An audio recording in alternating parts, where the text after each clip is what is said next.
Hello everyone. I'm going to show you what I've been up to on lynda.com.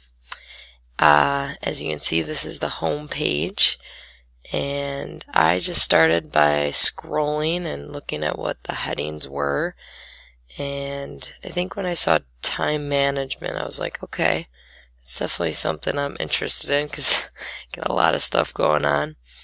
And then I just started searching stuff up here. So one of the things I searched for, you can see on my continue watching, is about project-based learning, which is how I teach my students. So I was really interested in that. You can see it's a whole course on this, and I was watching the film. Started watching the preview of it and then got into the film a little bit. So that's one of the things that really drew me in a bit. And then in my playlists, I have a course on leading with emotional intelligence, which I think will be really valuable for my students as well as the teachers who work in my program.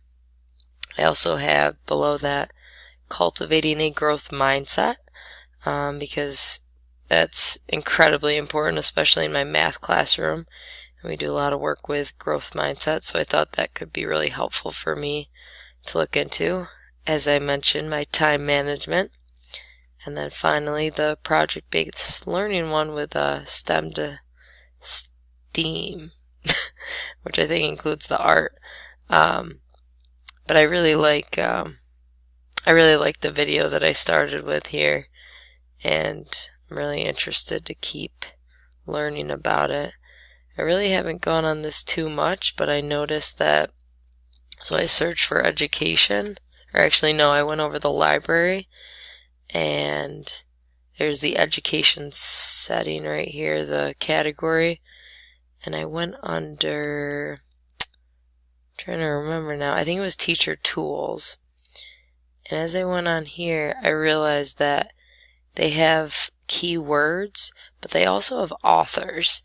And I really like that because I know I looked up a video on Jess Stratton, I think her name was. I think it was the Monday Productivity Pointers, which I wasn't too crazy about, but I just thought it was like, alright, wasn't crazy about that author, so I'll know, like, maybe I won't like her videos, but if there's someone I really like, I'll probably want to go to more of their videos. So that was something I noticed.